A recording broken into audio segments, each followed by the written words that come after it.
ராஜா அவர்களை பேச அழைக்கிறேன்.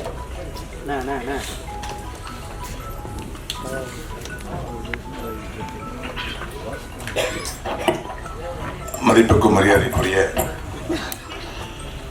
தென்னகத்திலே இந்த பனைமரத்தை எப்படி நாம் பயன்படுத்த இருக்கிறோம், எப்படி பயன்படுத்த வேண்டும், இதை விட்டு விலகிவிடக் கூடாது என்பதை மக்கள் மனதிலே ஒரு நிலைநிறுத்த வேண்டும் என்பதற்காக மரியாதைக்குரிய அருமையண்ணன் எம் ராஜேந்திரன் அவர்கள் இந்த படத்தை சிறப்பாக தயாரித்து இந்த நிகழ்ச்சிக்கு தலைமையேற்று நடத்துகின்ற மரியாதைக்குரிய கவி பேரரசர் பாசத்திற்கும் மரியாதைக்குரிய அண்ணன் வைரமுத்தவர்கள் தலைமையேற்று இந்த நிகழ்ச்சியிலே பங்கேற்றிருக்கின்ற மேடையில் இருக்கின்ற அனைத்து நட்சத்திரங்கள், இயக்குநர்கள், திரைப்பட நட்சத்திரங்கள், தமிழ்நாடு வணிக சங்க பேரமைப்பினுடைய மாநில பொருளாளர் AM சதகத்துல்லா உள்ளிட்ட அனைத்து நிர்வாகிகள், இதை எடுத்து வெளியிட வருகின்ற ஊடக பத்திரிகை நண்பர்கள், இதை பார்த்து கொண்டிருக்கின்ற அனைத்து சகோதரர்களுக்கும் என்னுடைய சார்பாகவும் தமிழ்நாடு வணிக சூட பேரமைப்பின் சார்பாகவும் வாழ்த்துதனை தெரிவித்துக் கொண்டு, இன்று பனைமரம் என்பது ஒரு காலகட்டத்தில் மிக சாதாரணமாக எளியவனாக தெரிந்தது. அப்ப எளியவர்கள் பயன்படுத்திய பொருள் இந்த பனை பொருள். நாங்கள் எல்லாம் கஞ்சி குடிப்பதற்கு, கஞ்சி கூட்டுக்கு நாங்கள் பயன்படுத்துவது பனை வெல்லம். அப்போ கருப்பட்டி காப்பி குடித்தால் நாங்கள் ஏழைகள், சர்க்கரை போட்டு காப்பி குடித்தால் அவர்கள் பணக்காரர்கள். உங்களுக்குலாம் ஒன்று தெரியும், அந்த காலத்துல அரிசி சோறு சாப்பிடுறாங்க அவங்க வீட்டுலன்னு சொல்லுவாங்க. அரிசி சோறு சாப்பிட்டா பணக்காரன், கம்பங்கூழு கேப்பங்களி சாப்பிட்டா அவன் ஏழை. நம்மலாம் கம்பங்களி கேப்பங்களி சாப்பிட்டவர்கள்.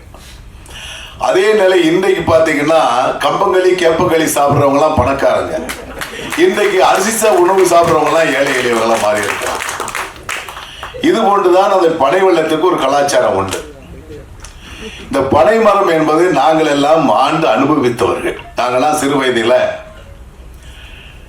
கிட்டத்தட்ட ஒரு 20-30 பேர் எங்க வீட்டில் அந்த பனை ஏறி அந்த பதநீரை கொண்டு வருவார்கள். என்னுடைய தாயாருடைய பணி என்பது அதை காய வைத்து பனவெல்லமாக உருவாக்கப்பட்டு பெரிய பரன் அடிக்கிறோம். எங்க ஊர்களெல்லாம் பார்த்தீங்கன்னா பரன் மேலதான் அடுக்குவோம். அந்த பரன் மேல பனவெல்லத்தை அடுக்கி அதற்கு பிறகு இந்த கோடை காலத்தில் விற்பனை செய்வாங்க எங்க அம்மா. எங்க அம்மா செய்யற வேலையை இப்போ என்னுடைய மனைவி செய்ய முடியுமா, என்னுடைய மகா செய்ய முடியுமா? முடியாது. அதே பனைமரம் என்பதை நீங்க சொன்னீங்க, அண்ணன் பேரரசு சொன்னாங்க, நிறைய விஷயங்களை எல்லாருமே சொன்னாங்க. பனைமரம் தான் எங்களுக்கு செருப்புக்கு நாங்கள் அந்த பனைமரத்தினுடைய அந்த இது இருக்கும், அதாவது பனைமர ஓலை அந்த முனைஞ்சி பனை செருப்பா நாங்கள் போட்டுக்கிடுவோம், செருப்பாக அமையும். படுப்பதற்கு கட்டிலாக சட்டமாக அந்த மரத்தை சட்டமாக்கி கொள்ளுவோம். அந்த நாரை வைத்து இப்பெல்லாம் பிளாஸ்டிக்ல பின்னி இது பண்ணுவோம். ஆனால் அந்த பனை நாரை பின்னி படுப்பதுதான் அந்த கட்டில். அந்த கட்டில படுத்தீங்கன்னா அவ்வளவு சுகமா இருக்கும். சரியாவல கோடை வெயில்ல நாங்களே என்ன செய்வோம்னா பனைமரத்தினுடைய செய்யப்பட்ட அந்த கட்டில நனைச்சிருவோம். அப்படியே ஒரு 1/2 பக்கெட் தண்ணி ஊத்துனா நல்லா நனைஞ்சு போயிடும். அப்படியே பார்த்தீங்கன்னா அதான் ஏசிங்க. அந்த ஏசி இப்ப காசு கொடுத்தாலும் கிடைக்காது. எல்லா வகையுமே ஒரு துரும்பு கூட வீணாகாது. அந்த பனை ஓலையில முட்டாய்பட்டி செய்வோம். அப்பெல்லாம் முட்டாய்பட்டினா நீங்க தென்னகத்துல பாத்தீங்கன்னா ஏணிப்படி மிட்டாயின்னு சொல்லுவாங்க. அது அந்த பெட்டியில ஓலை பெட்டியெல்லாம் போட்டு கொடுப்பாங்க. நீங்க சென்னைக்கு வரும்போது திருநெல்வேலியில வந்து ட்ரெயினை பார்த்தீங்கன்னா ஒரு வாசம் இருக்கும். அந்த மிட்டாய் வாசம் இருக்கும், அந்த பனை ஓலை வாசம் இருக்கும். அந்த பனை ஓலையை சாப்பிட்டு அந்த அளவிற்கு அனைத்து உணர்வுகளையும் நாம் வெளிப்படுத்த முடியும். அதை இயக்குனர் பேரரசு சொன்னாங்க, அந்த பனை ஓலையில பதநீர் குடிப்பு என்பது அவ்வளவு சுகம். நீங்க நுங்கு பாத்தீங்கன்னா சென்னையில எல்லா இடங்களும் நுங்கு மக்கள் சாப்பிட ஆரம்பிச்சுட்டாங்க. இப்பதான் வெளிநாட்டுக்காரன் ஆராய்ச்சி கண்டுபிடிச்சு, அமெரிக்காவில் ஒரு ஆராய்ச்சி கூடம் கண்டுபிடிச்சு சொல்றாங்க, பனை கிழங்கு சாப்பிட்டால் கேன்சர் வராது என்பதை கண்டுபிடித்து சொல்றாங்க. பனங்கிழங்குக்கு அவ்வளவு ஊத்திங்க. நாங்கெல்லாம் எங்க ஊருக்கு எந்த பகுதிக்கு சென்றாலும் பனங்கிழங்கு நாங்கெல்லாம் ஒடிச்சு எங்க அம்மா என்ன பண்ணுவாங்கன்னா நல்லா காய போட்டு மண்பானையில போட்டு வச்சிருப்பாங்க. 365 நாள் எங்க வீட்டுல கிழங்கு இருக்கும். 365 நாட்களும் அப்பெல்லாம் அந்த குளிர்பானம் செய்யப்பட்ட ஃப்ரிட்ஜ் கிடையாது எங்க வீட்டுல, அதெல்லாம் கிடையாது. எல்லாம் மண்பானை தான் நமக்கு தேவையான ஐட்டத்துல. அன்றைக்கு இந்த சுகாதாரம், அன்றைக்கு இருந்த உணவு இப்போ அப்படியே தலைகளை மாறி அண்ணன் சொன்ன மாதிரி பணம் கருப்பட்டி காப்பி என்று போர்டு போட்டு விற்கக்கூடிய நிலை ஏற்பட்டிருக்கு. அதுல பாட்டுல பல வரிகளை நாங்க ரசிச்சிருக்கோம். ஆனா ஒரு வரியில எங்க பேரரசு கவி பேரரசு எழுதுறாங்க, பனை வெள்ளம் வியாபாரிகள் ஒரு கலப்படம் ஏற்படுகிறது சொல்றாங்க. அந்த வரியில ஒரு இடம் இருக்கிறது. ஆனால் வியாபாரிகள் கலப்படம் செய்வதல்ல, அதற்கு நீங்க சட்டமே இருக்கு. நீங்க அண்ணன் சொல்ற நீங்களா முடிவு எடுக்கணும். எண்ணெய் கலப்படம் இல்லாத எண்ணெய் யாராவது சாப்பிடுறீங்களா? இப்போ யாராவது வந்திருக்கிறவங்க கலப்படம் இல்லாத எண்ணெய் யாராவது சாப்பிடுறீங்களா? ஒரு முறை ஒரு ஊடகத்தினுடைய செய்தியாளர் என்னுடைய கேள்வி கேட்கிறாங்க, ரஷ்யாவில் போர் இருக்கு, பாம் ஆயிலும் சன்ஃபிளவர் ஆயிலும் விலை கூடி இருக்கு, ஏன் தேங்காய் எண்ணெய் விலை கூடுதுன்னு கேட்டாங்க. நான் ஒரே பதில் சொன்னேன், பாம் ஆயில் விலை கூடினால் தேங்காய் எண்ணெய் விலை கூடும், கடல் எண்ணெய் விலையும் கூடின்னு சொன்னேன். அப்படி என்ன அர்த்தம்? பாம் ஆயில கலந்தாதான் தேங்காய் எண்ணெய், பாம் ஆயில கலந்தாதான் கடல் எண்ணெய். சட்டம் சொல்லுதுங்க, இனிப்போட இனிப்பை கலந்து கொள்ளலாம். அதனாலதான் நாங்கெல்லாம் பனவெல்லம் சாப்பிடுறதுக்கு இப்ப உண்மையிலே நாங்கெல்லாம் சென்னையில ஊர்ல பனவெல்லம் வாங்கினா கரெக்டா ஒரு ஆள்கிட்ட சொல்லி 1 கிலோ 320 ரூபா கொடுத்து வாங்குறோம். எவ்வளவு? ஆனா நம்ம ஆட்கள் என்ன செய்யறாங்கன்னா பனவெல்லம் 160 ரூபாய் போட்டு விற்பான். அது பனை வெல்லம் அல்ல, சர்க்கரையோடு கலந்துதான் பனவெல்லம். சில ஊர்கள்ல பாத்தீங்கன்னா தேன்கூடு, தேன் எல்லாம் சுத்தமா இருக்கும்னு நினைப்போம். ஆனா தேன்கூடு வளர்க்கிறவங்க வீட்டுல சர்க்கரை மூடை இருக்கும். பாத்திருக்கீங்களா நீங்க? சர்க்கரை மூடையை கொட்டி வச்சிருவாங்க. அந்த எடுத்து தேன் எடுத்து விரைவாக தேன் தரும். அது உடம்புக்கு உகந்தது இல்லை. எங்க ஊர்ல எல்லாம் நாட்டு உடனே இருக்கும், நாட்டு உடை, அதுல உடமணின்னு இருக்கும். அந்த நாட்டு தழுவையும் உடமணியையும் நம்ம ஆடு சாப்பிடும், வெள்ளாடு. அந்த வெள்ளாட்டு இறைச்சி நம்ம சாப்பிடுவோம். இன்னைக்கு சாப்பிட்டீங்கன்னா நாளை வரை அந்த வாசம் கையில் இருக்கும். இப்ப இருக்கா? இருக்க. ஒவ்வொரு விஷயத்தையும் இந்த பனைமரத்தை நம்ம சொல்லலாம். உண்மையிலேயே ராஜேந்திரன் அவர்கள் இந்த நிகழ்ச்சிக்கு என்னை அழைச்சாங்க மகேஸ்வரன் மூலமா. இப்ப நாங்க சினிமா துறைக்கு எங்களையே அழைக்கிறீங்கன்னு கூட நான் கேட்டது உண்டு. இப்போ அருமை சகோதரி அம்மா வடிவிக்கிற அம்மா சொன்னாங்க, நாங்க வந்திருக்கிறோம் எப்படியாவது விலை வித்துருவோம்னு சொல்லியிருக்காங்க. ஏன்னா அவங்கள பார்த்தாலாம் எங்களுக்கு முதல் மரியாதை ஞாபகம் தான் வரும். ஏன்னா ஒரு அற்புதமான நடிகை. நீங்க பல படங்களை நாங்க பார்த்திருக்கிறோம். அவங்க நடிப்பு என்பது மறக்க முடியாத வடிவுக்கரசியா இருப்பான். ஆகவே ஒவ்வொரு திரை நட்சத்திரங்களும் இங்கு குறிப்பிட்டாங்க. பனைமரத்தை நாங்க அனுபவிச்சு சொல்றோம், அவங்க அனுபவிக்காம சொல்லி இருக்கிறாங்க. அந்த பதநீர் குடிச்சு, நாங்கெல்லாம் பதநீர் குடிச்ச உடம்பு.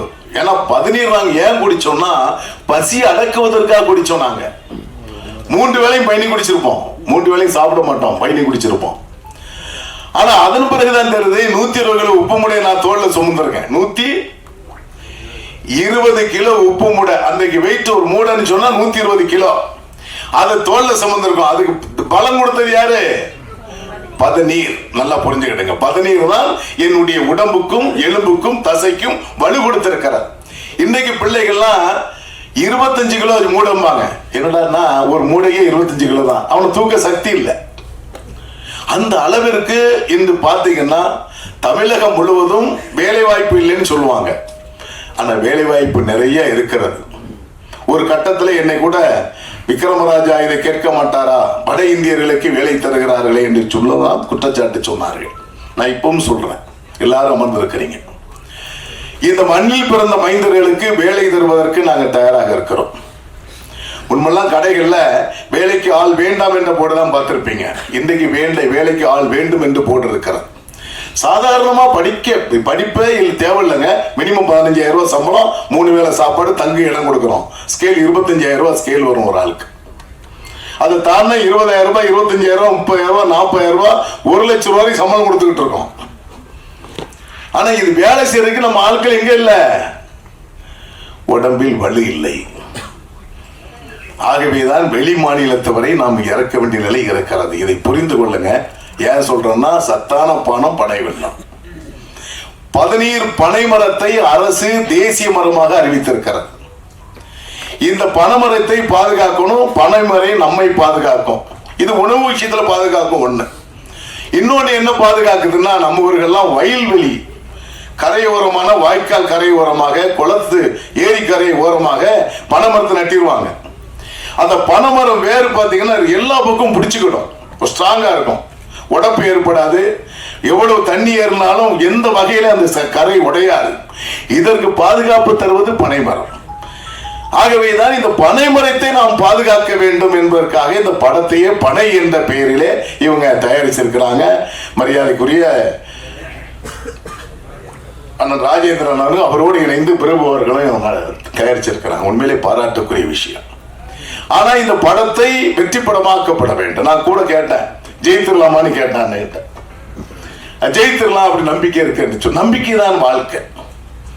ஒரு திரைப்படத்தை தென்னகத்திலே பிறந்து எங்க ஊர் பக்கத்து ஊர் தான் அவர் சொந்த ஊர். அவர் சொந்த ஊர் தான் வடிவகரசியம்மா சொன்ன மாதிரி சுடுமண்ணு. நாங்களாம் அந்த மணல்ல வந்து செருப்பு போடுறதுக்கு எங்கிட்ட காசு இருக்காதுங்க. நடந்து போவோம், போகும்போது முள்ளு குத்திரும். முள்ளு குத்தினாலும் அந்த வழியை தாங்கிக்கிட்டு சோறு அந்த வேகமா ஓடி எங்கேயும் இணல போய் நிற்போம். கால் அப்படியே கொதிக்கும். ஆனா அன்று நாங்கள் ஓடியது ஒருவேளை உணவுக்காக ஓடினோம், சுடுமண்ல. இன்று அந்த சுடுமண்ணையும் பனையும் பாதுகாக்க வேண்டும் என்பது ராஜேந்திரனுடைய நோக்கத்தோடு ஒரு பனை என்ற பெயரிலே படத்தை எடுத்திருக்காங்க. ஏன்னா திரைப்படம் மூலமா வந்துச்சுன்னா மக்கள் மத்தியில வேகமா போய் சேரும். அதைதான் இங்கு மரியாதைக்குரிய கவி பேரரசருடைய ஒவ்வொரு வரிகளை இங்க சொன்னாங்க. ஊமை ஒளிகளுடைய அண்ணன் அரவிந்த் அவர்கள் சொன்னாங்க, அழகா சொன்னாங்க. நான் கூட இன்னைக்குதான் படத்துல பாட்டுல இவ்வளவு அர்த்தம் இருக்கான்னு இப்பதான் எங்களுக்கே தெரியுது.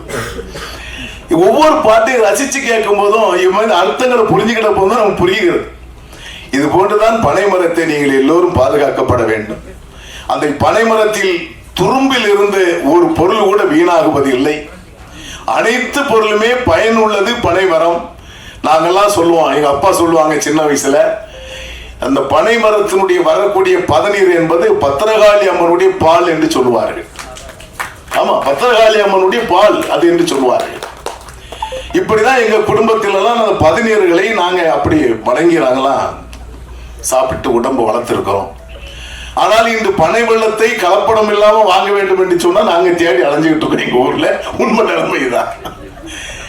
எங்க எங்களோட வந்திருந்தார். எப்படியாவது ஒரு சேர் நான் சொல்லியப்பா ஒரிஜினலா கொடுத்துருங்கப்பா, கிலோ 320 ரூபா வாங்கிக்க. ஆனா நீங்க மக்கள் புரிந்து கொள்ள வேண்டும். இந்த மேடையில் ஒரே ஒரு வரியை சொல்லி நிறைவு செய்யறேன். ஆனா இந்த மேடை அதுக்கு இருந்தாலும் ஊடக நண்பர் நிறைய பேர் இருக்கிறீங்க. எந்தைக்கு சன்ஃபிளவர் ஆயில் நம்மகிட்ட வந்துச்சோ, எந்தைக்கு பாமாயில் இறக்குமதி நம்ம செய்யப்பட்டோமோ, அதன் பிறகு தமிழகத்தினுடைய பெண்களுடைய நடை என்னாச்சுமா மாறிடுச்சுல. எந்த சகோதரியாவது நல்ல சகோதரர் ஸ்ட்ரைட்டா நடக்கிறாங்களா பாத்தீங்கன்னா முடியல. முட்டுக்கால் போச்சு, இடுப்பு போச்சுன்றீங்க. இதுக்கு என்ன காரணம்னா, நீங்க விலை குறைச்சலா வாங்கக்கூடிய பாமாயிலும் சன்ஃபிளவர் ஆயில் தான் காரணம். சுத்தமான நம்ம மண்ணில் விளைந்த கடல் எண்ணெயும் எள்ளில் விளைந்த நல்லெண்ணையும் தேங்காய் எண்ணெய் சாப்பிட்டீங்கன்னா உங்களுக்கு நோயே வந்திருக்காரு. மருத்துவர்கள் தான் நம்ம எல்லாம் பயங்காட்டி அந்த எண்ணெய் விட்டு வேற எண்ணெய்க்கு போங்கடான்னு சொல்லிட்டாங்க. ஏன்னா அவங்களுக்கு ஃபைல் கூடும். ஏன்னா ஒவ்வொரு பேஷண்ட் போய்கிட்டே இருக்கும், ஃபைல் கூடிக்கிட்டே இருக்கு. ஆனா இதை நீங்கள் மீண்டும் மாற்ற வேண்டும். மாண்புமிகு தமிழக முதலமைச்சரிடத்திலே நாங்கள் கோரிக்கை வைத்திருக்கிறோம். தேங்காய் எண்ணெய், கடல் எண்ணெயை நீங்கள் ரேஷன் மூலமாக என்ன செய்யணும், விற்பனை செய்ய வேண்டும் என்ற கோரிக்கையை வலியுறுத்தி இருக்கிறோம். இந்த நிலைமை வந்துச்சுன்னா உள்ளூர்ல விவசாயிகளுக்கு பலம் வரும், வேலை வாய்ப்பு கிடைக்கும். நம்ம தேங்காய் மரத்தை வைத்திருப்பவர்களுக்கு விலை இல்லைன்னு சொல்லிட்டு இருக்காங்க, அதற்கு விலை கிடைக்கும். விவசாயம் செய்கின்ற பொருள்களுக்கு விலை கொடுத்து வாங்குவதை யாரும் 10 ரூபா கூடி இருக்கும். தக்காளி கூடிடுச்சுன்னா ஐயோ அம்மாம்பாங்க, வெங்காயம் கூடிச்சுன்னா உலகமே போச்சும்பாங்க. நான் என்ன சொல்றேன், நகவலை கூடிச்சுன்னா யாராவது அப்படி சொல்றீங்களா? வருஷத்துக்கு ஒருக்கா அங்க கூட்டத்தை பார்த்தீங்கன்னா திருவிழா மாதிரி கூட்டம் இருக்கு. ஆனா நம்ம மக்கள் என்ன செய்வாங்கன்னா, சாலை ஓரமா விற்கிற பூ வியாபாரிகிட்ட போய் பெரிய வசதி உள்ளவங்களா இருப்பாங்க, ஒரு ஆடி கார்ல போய் இறங்குவாங்க. எவ்வளவுமா ஒரு முழம் பூன்னு கேட்டா, அக்கா 3 ரூபாம்பாங்க. 1.5 ரூபாய்க்கு தாரியா? நான் சொல்லுவேன், அதெல்லாம் பேரம் பேசாதுங்க. கீரைக்காரங்க கிட்டையும் நொங்குக்காரங்கிட்டையும் தேநீர் விற்பவர்கள் படம் விற்பவர்கிட்ட தயவு செய்து பேரம் பேசாதீர்கள். உனக்காக வெயிலிலே காத்து கிடந்து சாலை ஓரமாக உட்கார்ந்து உன்னுடைய எண்ணத்தையும் தேவைகளையும் பூர்த்தி செய்கின்ற சாமானிய வணிகன், அவனை போய் நீ பேரம் பேசாதை கொச்சைப்படுத்தாரு சொல்றான். மரியாதைக்குரிய கவி பேரரசு ஐயா அவர்கள் கடந்த மே 5 மாநில மாநாடு மதுரையிலே பல லட்சம் மணிகளை திரட்டி நாங்கள் ஒரு மாநாடு நடத்தலாம். கவிப்பேரரசு அவர்களை நாங்கள் பிபி மணி அவர்கள் எல்லாம் சென்று அழைத்த பொழுது என் முகத்தோடு வருவேன் என்று சொன்னார்கள். வந்தாங்க. எங்க ஆளுக்கெல்லாம் ஒரு சந்தேகம், தலைவர் கவிப்பேரரசு அழைச்சிருக்காரு, அழைப்பதை பார்த்த உடனே எல்லாம் பேசுறாங்க, இவங்களுக்கு வணிகர்களுக்கும் என்ன சம்பந்தம்னு சொன்னாங்க. ஆனால் அவர் எங்களை வைத்து மேடையிலே பேசிய பேச்சு இருக்கு பாருங்க. இன்றைக்கு கூட ஒரு தொலைக்காட்சியிலே நான் பேட்டி கொடுத்தேன் 12 மணிக்கு. அதுல அவருடைய பேச்சை உச்சத்தில் சொன்னார். ஒரு வரி சொன்னார், கொரோனா காலத்திலே ஆன்லைன் வர்த்தகம் உங்களுக்கு பொருள் தரவில்லை. கார்பரேட் கம்பெனிக்கு நீங்க பாத்தீங்கன்னா டிமார்டினா இருக்கட்டும், லூல்மாலா இருக்கட்டும், ரிலையன்ஸா இருக்கட்டும், அம்பானியா இருக்கட்டும், அதானியாக இருக்கட்டும், அவர்கள் உங்களுக்கு பொருள் தரவில்லை. சாமானிய வணிகன், உங்கள் ஊரிலே வணிகம் செய்கின்ற வணிகன் தான் கொரோனா காலத்திலே உங்களுக்கு பொருளை கொடுத்து உயிரை காப்பாற்றினான். அவன் வெறும் பொருளை மட்டும் விற்பனை செய்யவில்லை, பாசத்தையும் சேர்த்து தந்தான். அவன் தான் கையை இப்படி தட்டிட்டார், இப்படி தட்டிக்கிட்டு சொன்னார், அவன் தான் என் சித்தப்பன் மைத்துனர் உன் வியாபாரி என்று சொன்ன பெருமையை தந்தார். இப்ப மாநாடு முடிந்த பிறகு எங்க ஆளுங்களாம் சொல்றாங்க, சரியான ஆளை செலக்ட் பண்ணிட்டீங்க தலைவா. ஆமா, நான் அந்த மேடையில கவிப்பேரரசு ஹைலைட் நம்ம வந்தது பெரிய சிறப்பு சொன்னாங்க. வணிகம் என்பது திரை வணிகமாக இருந்தாலும் சரி, பொருளை வாங்கி விற்பவர்களாக ஜெயிக்கணும். வெளியூர் நான் காலையில் கூட ஒரு நண்பர் என்னோட உடற்பயிற்சி செய்கின்ற டைரக்டர் பேசினேன். நிறைய கேரளா மொழி படம், தெலுங்கு படம் தான் நிறைய வந்துகிட்டு நம்ம படமே வரலன்னு சொன்னேன். சில நேரங்கள் அப்படி வராதுன்னு சொன்னாங்க. பேரரசன் அப்படி கேட்டேன். ஆனால் இந்த பனை படம் கட்டாயமாக வெற்றி பெற வேண்டும். வெற்றி பெற நம்மளாம் என்ன செய்யணும்? எல்லா சினிமாவும் போய் வீட்டில் பார்த்துருவோம். ஆனா இது தியேட்டர்ல போய் பார்க்கணும். நீங்க வீட்டுல பாக்குறதுக்கு முன்னாடி தியேட்டர்ல போய் பார்க்கணும். உங்க நண்பர்களை அழைச்சிட்டு போகணும். தமிழ்நாடு வணிக சங்க பேரமைப்பும் இந்த படம் வெற்றி பெறுவதற்கு உறுதுணையாக இருக்கும், பயணம் தரும் என்பதை சொல்லி இந்த நிகழ்ச்சியில் எங்களையும் அழைத்து கௌரவப்படுத்திய ராஜேந்திரன், இந்த படக்குழுவினர் டீம் ஒர்க், இது எல்லாமே ஒரு எடிட்டிங், இசை டீம் ஒர்க். ஒரு டீம் ஒர்க் தான் ஜெயிக்கும். நல்ல டீம் அமைஞ்சிருக்கிறாங்க. நடிகையிலிருந்து நடிகர் வரை இல்முகத்தோடு அற்புதமா டீம் அமைஞ்சிருக்கிறாங்க. இந்த டீம் எடுத்த முயற்சி கட்டாயமாக வெற்றி பெறும். எல்லாம் வல்ல இறைவன் இதுக்கு துணை இருப்பார். உங்களுக்கு தமிழ்நாடு வணிக சங்க பேரமைப்பும் துணை இருக்கும் என்பதை சொல்லி நான் வாய்ப்புக்கு நன்றி கூறி அமைகிறேன். நன்றி, வணக்கம்.